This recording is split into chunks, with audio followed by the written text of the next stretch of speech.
Hey, welcome back to Golf WRX's Winning What's in the Bag, where this week we're taking a look at Keegan Bradley's bag from the 2025 Travelers Championship. The current Ryder Cup captain came away with another victory. He's been playing some great golf lately, and who knows, maybe play his way into being a playing captain on the Ryder Cup team. But exciting win for him. Got to don the blue blazer and hoist that trophy over the weekend. So exciting to see him playing really well as we get through the summer and closer to the Ryder Cup this year. Now, we start at the top of the bag. He is a Srixon staff member, but he's got some other stuff in the bag, especially in the woods area. And we start with driver, and he has the Ping G430 LST. This is the previous generation Ping driver, but the LST version is the lower spin model. So it's going to be lower spin, lower flight, and it's got a little bit more of a center or more neutral starting line. I wouldn't call it fade bias. It's probably just more center or more neutral. Compared to something like the SFT or standard G430 Max, which tend to have a little bit more draw or make it easier to turn it over for players. Now, his is a 10.5 degree, and the hosel is actually set standard. We did a great video with what's in the bag back at the Memorial, and he mentioned that his driver is actually closer to 11 degrees of loft. So my assumption would be that Ping, when they go tour issue stuff, it is all digitally lofted. And he probably has a head that is a little bit closer to 11 degrees. But it is in the standard position, so standard lie, standard loft on this one. Now it's shafted up with a Fujikura Ventus Black 6X. This is the 2019 model, so the one with the standard velo core that came out a little while ago. Seems like a lot of players who have this in the bag have not necessarily jumped into the 2024 model as quickly. I've hit them both. There's not a huge difference between the two shafts, but the Ventus Black is low launch, low spin. Comes in at 65 grams and 3.1 degrees of torque. Now, moving to his fairway woods, and his first fairway wood is a 3-wood, and it is a TaylorMade Qi10, and this is the 3 HL, or high launch version, so 16.5 degrees, again in that video from the Memorial, which I'll link in the description, that he mentioned that it's about 17 degrees, so he may have one that's just a little bit weaker in loft. He is not a super high ball hitter. He hits it fairly flat, so he likes having clubs a little bit more loft that are easy to get up in the air. And of course, the bonded Qi10, compared to, say, the Tour model, was definitely a little bit higher launching, a little bit higher spinning, which Keegan seems to like for his swing. Now, the shaft in his is an Aldila Rogue White 130 MSI 70TX. This is a kind of an older shaft. It came out right around when Callaway made the Maverick. It was kind of the stock option in there. The standard regular stiff X Flex were kind of made for some of the OEM launches around that time. Now, the TX versions, from what I understand and done a little research on, they are actually a little different material. The TX versions have a little higher end carbon in them. They're built just slightly differently, and they're not the same kind of mid-launch, low spin that the standard model was. The TXs come in as a little bit lower launching, and the 70-gram version that he's playing, the 70TX, comes in at 77 grams and 2.8 degrees of torque. Now, this one, the next club here, it's a 7-wood, and it is a TaylorMade Qi35, so new in the bag. It's a 21-degree head. Again, I believe it's the bonded hosel version. This one here, we don't have any photos of. It's brand new in the bag. But the Qi35, very similar to the Qi10 for the tour issue ones. Bonded hosels, a little bit higher launching. I've seen, actually, this club in hand. A good friend of mine just got one off a tour van. So he's playing it, really loving it, but it looks really good. Looks slightly more compact than the standard Qi35s you see at retail. But 21 degrees, easy to launch. Again, Keegan is not a high ball hitter. This one here is also shafted up with an Aldila Rogue White 130 MSI 70TX. And again, this shaft slightly different than the retail model. It's actually a little bit more counterbalanced than retail, the tour issue, the TX version. And the retail one was not counterbalanced quite as much. And these ones here do play a little bit stiffer. They're more mid-low launch, low spin than mid-launch. So definitely a tour issue part. They made it into like eBay and other places a few years after they came out. You could actually pick them up for a pretty good price. I haven't looked any more to see if they're available any further. But a great setup there. Something, again, a little more launch for Keegan in the 7-wood. So I'm moving to irons, and irons, he's playing a combo set, and I love combo sets. So the first irons in his set are going to be the 3, 4, and 5 irons, so the 3 through 5, and he is playing the Srixon ZX5 Mark IIs. So the previous gen Mark IIs, these came out in, I believe, 2023, and this is the multi-piece forged iron. So it's got the thin stainless face on it.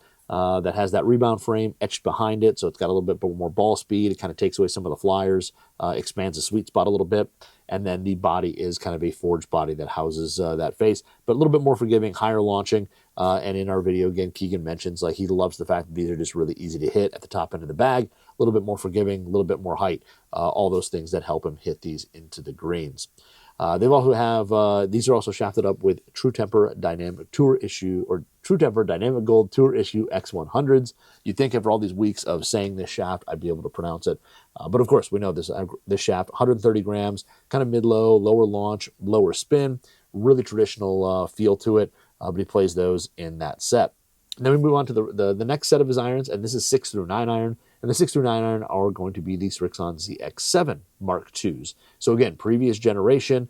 He's also commented that he's hit the new ones, the ZXIs. There's just not much difference. So he's going to stick with what he knows, what he likes. So didn't notice really any difference in terms of numbers. So stick with what he's got. He loves the feel of these. These are single piece forged, a little bit softer, a little bit more responsive than the 5s and that multi-piece construction. Have the Tour V sole, which is great for turf interaction. It has that beveled leading edge, beveled rear edge. It gets into the turf and out of the turf really quickly without taking too big of a divot. But he's playing these 6 through 9, and these are also shafted up with True Temper Dynamic Gold Tour Issue X100 shafts. Now, excuse me, the pitching wedge, he does go something even different there, and he goes this Srixon Z Forge 2 pitching wedge. This is the blade version in the Srixon set. We've seen it played by Hideki and some other folks. But he plays just the pitching wedge because he, one, likes the feel of it. It feels really good. And two, he feels like he can work the ball a little more as a wedge. He can flight it down, hit it high. He can do different things with it that I guess he feels more comfortable doing than he does with the ZX7 Mark II. So this is the Z Forge 2. It is a little bit on the bigger side in terms of a blade. Some people say it's probably one of the more forgiving blades out there. Matches up really well with the ZXi7s in terms of shape and look and all that. But yes, he does like the feel and the flight of that. Now that one is, of course, shafted up with a True Temper Dynamic Gold Tour Issue X100. So again, 130 grams, lower launch, lower spin, and that is his iron set. Now moving to wedges, and he is playing the brand new Cleveland RTZ Tour racks. So these were the previous kind of raw wedges, and they're still kind of raw. They've got a duller finish to them, but they don't rust the way they used to. And it is just because they're made out of a different material. This RTZ alloy is just a different material. It's more dense. It feels better, it's a little bit softer, but it doesn't rust. And again, Keegan has mentioned that he really loves the feel of these. He loves how they spin. He claims these are probably the best Cleveland wedges he's played since his time playing with Cleveland Srixon. Now, the first wedge is a 52-10 mid-bounce or mid-sole. So this is 10 degrees of bounce, mid-sole. It's kind of more of a standard full sole, not a ton of relief on the back. It's great for full shots or playing the club square to the target. But a good choice for a gap wedge. And then we move into sand wedge, and his is a 56-10 midsole as well. Now this one is bent to 55 to kind of have the gap in between his two wedges, but it's a 56 bent to 55. The midsole on this is a little bit more V-shaped. You can see on there some trailing edge, heel and toe relief there, allowing you to open the face a little bit more on some tighter lies while still giving you kind of more of the full sole for those shots out of the bunkers or in softer conditions or in deeper rough. So we move on to his lob wedge, and his lob wedge is a 58-06 low sole. So this is the one that's got a little bit more aggressive shaping on it. You can see far more trailing edge, heel and toe relief on it. And this low one is basically built for versatility, built for, shallower swings, firmer conditions, or players who are really looking to open or close, manipulate the face a lot to hit different shots around the green. And with pros like Keegan, they're of course hitting different shots depending on what they need to get it close to the hole. So this one here, it's a little more precise, allows you to hit these different shots while also being a little bit more unforgiving when it comes to hitting a little bit fat or being a little bit more precise in the bunker where your entry point is. But that is an RTZ as well. Now all of these are shafted up with True Temper Dynamic Gold Tour Issue S400s. So again, this is the 132 gram shaft that matches up with the X100, just a little bit softer. So this is a stiff flex, a couple grams heavier, a little bit softer, giving you a similar feel, but a little more touch and finesse around the green for those less than full shots. Now his putter is kind of somewhat, I wouldn't say new. He was playing a Jailbird for a long time. but he now has the Odyssey AI1 Cruiser Jailbird. And the Cruiser is the counterbalanced version. So this should be a head that's probably around 380 grams, and it's a heavier head. Most heads are probably around 350 to 360. They bump this up to 380, 390, and then they make it a little bit longer. And usually, or sometimes they'll have either a heavier shaft or a little bit of weight in the up in the grip and the handle section in order to make this thing counterbalanced. And counterbalanced putters just are heavier. They tend to help with tempo, make things a little bit more consistent, add some stability to the putter to help people, make more putts. Now his one is the new AI one. It's got the versatile alignment, of course, the two white stripes and then the two dark navy stripes that go across for alignment. And this has been around for a long time in Odyssey's lineup. And they found that these, contrasting colors, you're able to see if the face is, or the putter itself is not lined up toward the target very easily. They say 1 or 2 degrees is actually really noticeable with this setup. I have to agree, I had a Versa putter long ago and actually really loved it.